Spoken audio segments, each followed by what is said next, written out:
इस लेक्चर में हम लोग पास्कल लॉ को प्रूफ करेंगे और पास्कल लॉ से ही आपके एग्जाम में क्वेश्चन पूछा जाता है। डायरेक्ट आपको क्वेश्चन बनता है कि बताए प्रूफ कीजिए कि किसी एक फ्लूइड पार्टिकल पे अगर चारों तरफ से प्रेशर फोर्स लगेगा तो क्या इक्वल होगा। इसको प्रूफ करने के लिए बोला जाता है। ये क्वेश्चन भी प्रूफ करेंगे और हम लोग पास्कल लॉ भी देखेंगे। तो अभी तक हमारे चैनल को सब्सक्राइब नहीं किया तो सब्सक्राइब कर ले और बेल आइकन दबा दे। हाँ, अपने दोस्तों के साथ शेयर करना नहीं भूलेगा। चलिए इस लेक्चर को शुरू करते हैं।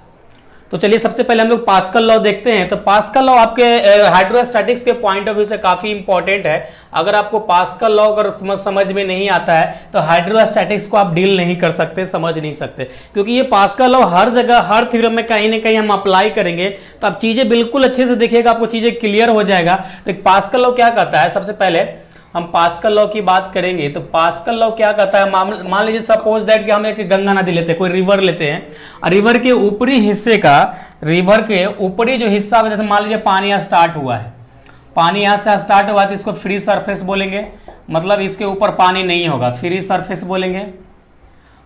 फ्री सरफेस है, ये जो सिंबल आपको हम बता रहे हैं, ये सिंबल हमारा वाटर का सिंबल है। इस एक गंगा नदी में मान लीजिए पूरा पानी भरा पड़ा है, पूरा पानी आपका फुल है, पानी पूरा फुल है। अब इसमें ना पास्कल लॉ क्या कहता है, पास्कल लॉ कहता है कि आप मान लीजिए पानी के किसी डेप्थ में जाइए, फ्लूइड का किसी डेप्थ में जाके एक पॉइंट कंसीडर कीजिए। तो चलिए हम एक पॉइंट यहां पे कंसीडर कर लेते हैं, यहां पे एक पॉइंट ए हम कंसीडर कर लेते हैं, राइट। अब पास्कल लॉ ये कहता है कि आप जब एक पॉइंट कंसीडर किए हैं तो आप वहां पे स्टडी कीजिए कि जितने भी डायरेक्शन में प्रेशर फोर्स लग रहा है क्या वो इक्वल लग रहा है या डिफरेंट लग रहा है। तो जैसा कि आपको हम प्रीवियस लेक्चर में बताए हैं कि जब भी फ्लूइड पार्टिकल पे फोर्स लगेगा तो हमेशा कंप्रेसिव नेचर लगेगा। कंप्रेसिव कहे तो दबाने वाली फोर्स लगेगा, टेंसाइल फोर्स नहीं लगेगा। चीजें आपको प्रीवियस लेक्चर में डिटेल में समझा चुके हैं। देखिए मान लीजिए इस डायरेक्शन में हमारा x axis px pressure force यहाँ पे लग रहा है एक्स एक्सिस के डायरेक्शन में, और यहाँ पे वाई एक्सिस के डायरेक्शन में हमारा पी वाई फोर्स लग रहा है, और ये हमारा जेड डायरेक्शन के डायरेक्शन में हमारा पीजेड फोर्स लग रहा है, प्रेशर फोर्स लग रहा है।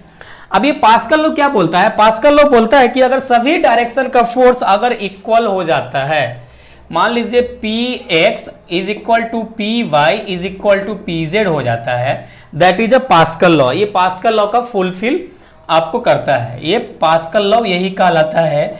आपको यहाँ पे चीजें क्लियर हो गया होगा कि यहाँ पे इक्वल जब हो जाएगा, इक्वल हम प्रूफ कर लेंगे तो ये पास्कल लॉ होता है, राइट।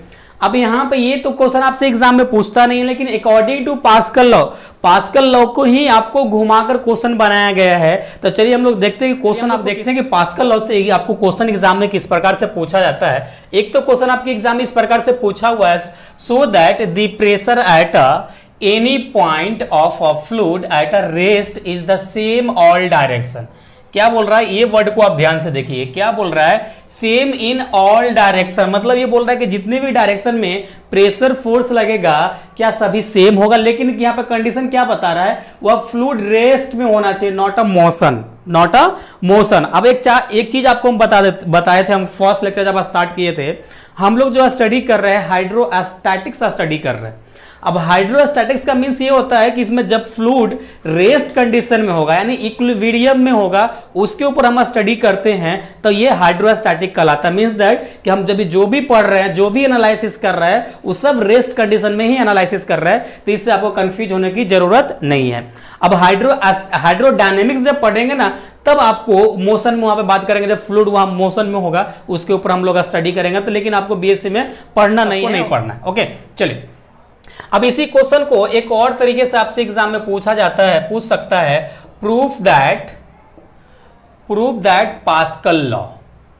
अभी तक तो क्वेश्चन नहीं पूछा है, लेकिन आपके एग्जाम में इस प्रकार से क्वेश्चन पूछा जा सकता है, क्योंकि इस पर अभी तक ये क्वेश्चन कई बार, न जाने 6 से 7 बार ये क्वेश्चन पूछा हुआ है। काफी इंपॉर्टेंट है, जो भी यूनिवर्सिटी से हैं आप, सभी यूनिवर्सिटी में इस क्वेश्चन को पूछा गया है। क्योंकि ये आप जब आपको ये क्वेश्चन हम बता रहे हैं तो इससे पहले हम कहीं न जाने कितने यूनिवर्सिटी का प्रीवियस ईयर क्वेश्चन एनालाइज करके स्टडी करके आपको हम बता रहे हैं, राइट। तो चलिए तब इसको प्रूफ करने के लिए क्या करेंगे, जैसे कि अभी आपको थोड़ी देर पहले हम बताए थे पास्कल लॉ। अब वहां पर हम एक जो पॉइंट कंसीडर किए थे ना, अब उसी पॉइंट को हम लोग यहाँ पे जूम करके जूम करके देखेंगे और वहां पे स्टडी करेंगे कि क्या आ रहा है। तो ये क्वेश्चन सॉल्व करने से पहले आपको थोड़ा सा बेसिक कंसेप्ट आपको आइडिया रखना पड़ेगा। अगर 11 12 का फिजिक्स अगर भूल गए होंगे आप, तो आपको हम अगेन रिमाइंड करते हैं। मान लीजिए एक्स वाई एक्सिस है, राइट, ये एक्स वाई एक्सिस है। अब इसमें ना कोई एक फोर्स, रिजल्टेंट फोर्स लग रहा है, ये रिजल्टेंट फोर्स लग रहा है, ये कितने से थीटा डिग्री के हिसाब से यहाँ पे आर लग रहा है, मान लीजिए आर रिजल्टेंट लग रहा है। अगर आपको हम बोलेंगे ये जो फोर्स आपका इंक्लाइन लग रहा है, ये आप एक्स एक्सिस के डायरेक्शन में इसको रिजॉल्व करो, ये फोर्स कंपोनेंट है। क्या है ये? फोर्स, हमारा फोर्स कंपोनेंट है। अब ये फोर्स कंपोनेंट को, फोर्स कंपोनेंट इसको हमको एक्स एक्सिस पे रिजॉल्व करना है, तो कैसे करेंगे? तो ये आप ध्यान दीजिएगा, या इसको आपको नोट नहीं करना चाहे तो आप अलग से नोट करके लिख सकते हैं, अदरवाइज इसको अगर ऐसे ही अगर आपको माइंड में रहता है तो आपको लिखने की जरूरत नहीं है। देखिए, अगर ये इस फोर्स कंपोनेंट के अगर हम एक्स एक्सिस पे इस प्रकार से यहां पे लाते हैं, जब यहां पे लेके आएंगे तो ये आ जाएगा आर कॉस थीटा। अब ये कैसे हुआ? तो एक बात हमेशा ध्यान दीजिएगा, जहां पे थीटा हो, एंगल हो, थीटा की डायरेक्शन अगर आप नीचे लेके आ रहे हैं तो कॉस थीटा, या थीटा के अपोजिट में लेके जा रहे हैं तो यहां आ जाएगा आपका R sine theta, right, R sine theta. अब ये फोर्स यहां नहीं रह गया, अब ये फोर्स दो पार्ट में डिवाइड हो गया, एक तो एक्स एक्सिस पे चला गया, एक वाई एक्सिस पे चला गया, राइट। तो इस प्रकार से इसमें हम इस कंसेप्ट को यूज करेंगे। अगर इसको आप नोट डाउन कर लेना चाहे होंगे, अगर स्क्रीनशॉट लेना है तो ले लीजिए, इसको हम मिटा देते हैं, राइट। चलिए अब हम बात करते हैं इसमें, अब बात करते हैं कि इसमें सर एक बात बताइए, अभी क्वेश्चन को सॉल्व करेंगे, कैसे सॉल्व करेंगे? अब देखिए इसमें ना हम मान लीजिए एक फ्लूइड पार्टिकल हम यहाँ पे इस प्रकार से जब जूम किए तो हमको एक रेक्टेंगल फॉर्म में दिख रहा है, एक हमको रेक्टेंगल फॉर्म में दिख रहा है। और इस रेक्टेंगल फॉर्म को अगर बीच से बाइसेक्ट, अगर डायगोनली इसको बाइसेक्ट किया जाए, अगर इसको डायगोनली अगर हम बाइसेक्ट कर दें तो ये आधा जो पार्ट का होता है ना, ये वेज कहलाता है। क्या कहलाता है? वेज कहलाता है। अब इसी वेज को हम लेकर ना यहाँ पे एनालिसिस करने वाले हैं। क्या करने वाले हैं? यहाँ पे एनालाइज करने वाले हैं। तो इस चीज को ना हम यहाँ पे अब आधा पार्ट लेंगे, वाला आपको हम समझाने के लिए ये बात लिखे हैं। तो अब यहाँ पे एक काम करते हैं, अब यहाँ पे ना हम एक वेज कंसिडर यहाँ पे कर लेते हैं, फ्लूइड पार्टिकल का एक यहाँ पे हम वेज कंसिडर कर लेते हैं, राइट। एक वेज कंसिडर कर लिए और यहाँ पे हम थीटा मान लेते हैं, ये हमारा एंगल थीटा है। और यहाँ से यहाँ तक जो आपका डिस्टेंस है, अब यहाँ पे फ्लूइड पार्टिकल छोटा सा फ्लूइड था तो इसको हम छोटा स्मॉल में लिखने के लिए हम डी की फॉर्म में डिस्टेंस लिखना पड़ेगा, dx की फॉर्म में। तो ये वाली देख रहे हैं कि एक्स एक्सिस के डायरेक्शन में होगा तो इसको हम लिखते हैं dx, और ये वाली देख रहे हैं कि आपका यहाँ पे y एक्सिस के डायरेक्शन में है तो इसको हम लिखते हैं dy। और ये वाली हमारा जो होगा, ये वाली जो होगा हमारा, मान लीजिए इसका जो हमारा होगा वो dz की फॉर्म में होगा, राइट। अब देखिए, अब इस पे एक प्रेशर फोर्स लग रहा है, इस पे एक प्रेशर फोर्स इस प्रकार से आपको हम बताए थे, जब भी प्रेशर फोर्स लगेगा तो नॉर्मल कंप्रेसिव फोर्स लगेगा, नॉट किसी एंगल में नहीं लगेगा, टेंसाइल नहीं हो सकता, ओनली नॉर्मल कंप्रेसिव फोर्स। आप फर्स्ट लेक्चर देखिएगा, अगर देखे होंगे तो चीजें आपको क्लियर यहाँ पे हो गया होगा, राइट। अब एक कंप्रेसिव फोर्स हमारा यहाँ लग रहा है और एक कंप्रेसिव फोर्स हमारा यहाँ लग रहा है, राइट। चीजें क्लियर हुआ आपको? अब देखिए, ये कंप्रेसिव प्रेशर बराबर आपको हम क्या बताए थे? प्रेशर बराबर बताए थे फोर्स बाय एरिया। फोर्स कौन सा? Compressive force, force by area. अगर इसको हम क्रॉस मल्टीप्लाई कर दें, अगर फोर्स की वैल्यू निकालना चाहें तो यही प्रेशर फोर्स हमारा हो जाएगा प्रेशर इंटू एरिया।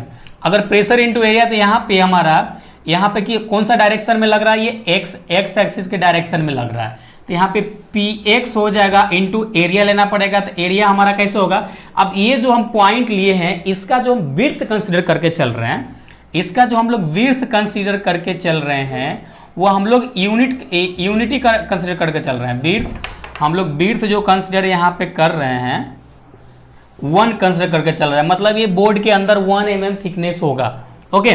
तो यहाँ पे हमारा क्या हो जाएगा? ये क्या dy है, तो dy इंटू यहाँ पे 1 कर देंगे तो इसका हमारा एरिया हो जाएगा। अब बोलेंगे सर ऐसा कैसे एरिया हो जाएगा? अब देखो, ये वाली पूरा ट्रायंगल अभी भूल जाओ आप, ये वाली केवल ये सिंगल लाइन पे, ये सिंगल लाइन जो वर्टिकल आपको दिख रहा है, इस पे हमारा प्रेशर फोर्स लग रहा है। अब इसमें 1 mm का विड्थ होगा, 1 mm का विड्थ नीचे को होगा, मतलब ये भी एक रेक्टेंगल फॉर्म में होगा। अब विड्थ इंटू लेंथ कर देंगे तो हमारा एरिया निकल जाएगा। उसी प्रकार से अगर इधर हम बात करेंगे, इस पे प्रेशर फोर्स की बात करेंगे, तो यहाँ P बाई और dx इंटू 1 हो जाएगा। अगर इस पे बात करेंगे तो यहाँ पे PZ हो जाएगा और यहाँ पे dz इंटू 1 हो जाएगा। अब हमारा एरिया ऑलरेडी सब कुछ यहाँ पे निकल चुका है। अब फाइनली इस क्वेश्चन को हम लोग सॉल्व कर चुके हैं। तो आई होप आपको फिगर क्लियर हुआ होगा यहाँ पे। ओके, ये वाली अलग आपको लिखना चाहते हैं तो लिख सकते हैं, तो अलग से लिख लीजिएगा, राइट। चलिए अब यहाँ से अब इस क्वेश्चन को हम लोग सॉल्व करना स्टार्ट करते हैं। सॉल्व करना इस प्रकार से लिख सकते हैं, दी कंसीडर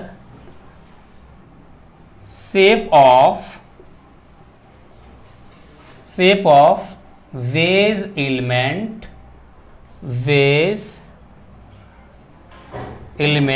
and width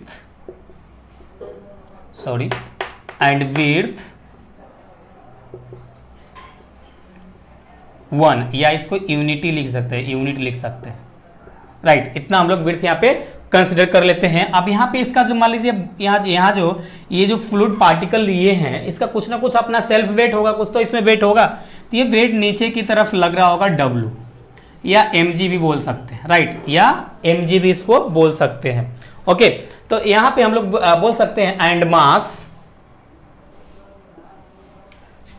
मास या वेट कर दीजिए वेट ऑफ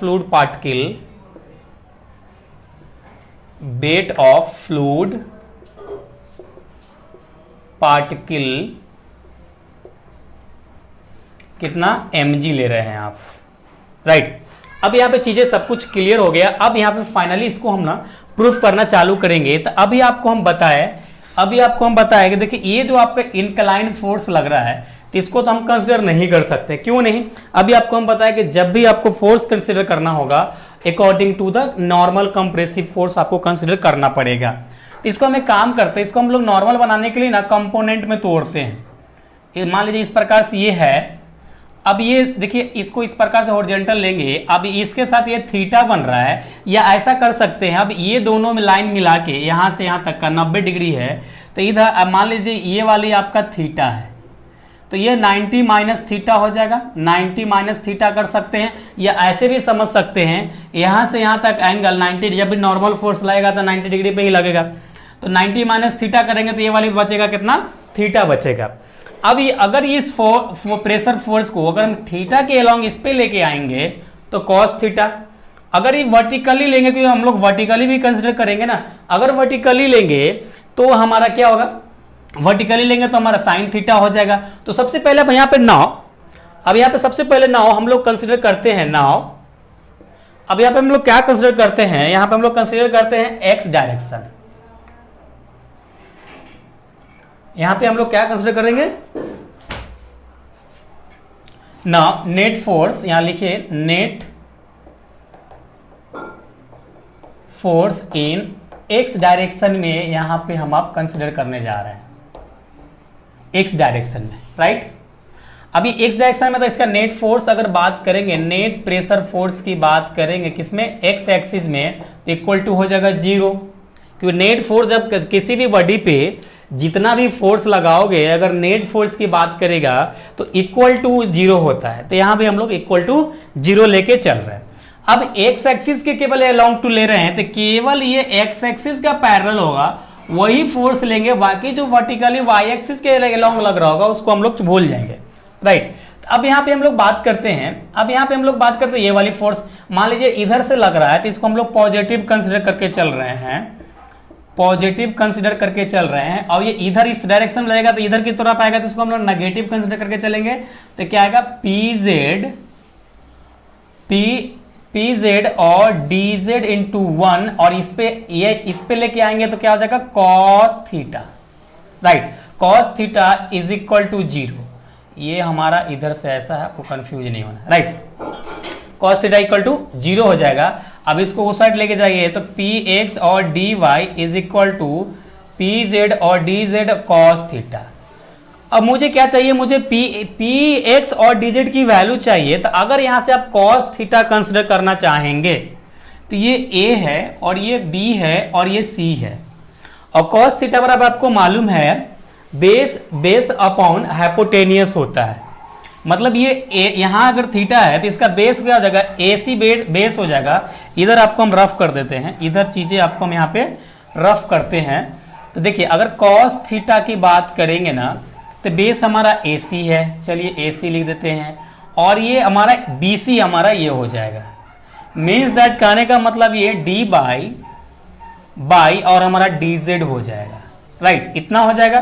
तो यहाँ पे अगर हम पुट कर देते हैं ये वैल्यू इसका, देखिए पी एक्स और D Y is equal to P Z और इंटू डी जेड और कॉस थीटा बराबर हम लिख सकते हैं D Y D Z, right. अब यहाँ पे एक चीज देख रहे होंगे, एक चीज क्या देख रहे हैं कि यहाँ पे हम ये देख रहे हैं कि डी जेड से डी जेड कैंसिल होगा और डी वाई से डी वाई कैंसिल हो गया। तो हमारा जो यहाँ पे बच रहा है P X equal to P Z. अब यहाँ पे पास्कल लॉ क्या बोल रहा है, अब एक्स डायरेक्शन में जो भी फोर्स, इधर से फोर्स लग रहा था उधर से फोर्स लग रहा था, दोनों यहाँ पे तो इक्वल हो गया। मतलब कि सर अब एक डायरेक्शन के तक काम हो गया सर एक्स एक्सिस का, बाकी का दूसरे डायरेक्शन की बात कीजिए वो इक्वल हो रहा है या नहीं हो रहा है। चलिए इतना रन कीजिए फिर आगे देखते हैं। चलिए अब हम लोग कंसिडर करते हैं नेट फोर्स बाइस direction. Okay, now net force इन कौन सा डायरेक्शन, वाई डायरेक्शन, या आप यहां पर लिख सकते हैं वाई एक्सिस डायरेक्शन भी लिख सकते हैं। तो अब net force in Y direction is equal to क्या लेंगे, आप जीरो कंसिडर करके चलना होगा। अब यहां पे बात कीजिए, देखिए जो अप डायरेक्शन में लग रहा है, अब जो अप में लग रहा है उसको हम लोग पॉजिटिव कंसिडर करके चल रहे हैं। तो यहां पे लिखिएगा पी वाई और D x, P by D x into 1। अब देखिए ये वाली फोर्स ऊपर से ऐसा आएगा नीचे की तरफ, तो इसको नेगेटिव लेके चलेंगे तो माइनस हो जाएगा, और इस पे लेके आएंगे तो क्या हो जाएगा साइन थीटा।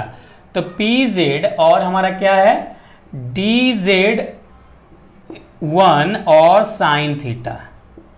एक और फोर्स देख रहे हैं, ये भी तो एक फोर्स में ही कंसीडर होगा ना जो वेट है, तो ये नीचे की तरफ आ रहा है तो माइनस ये भी एम जी हो जाएगा, माइनस एम जी हो जाएगा इज इक्वल टू जीरो।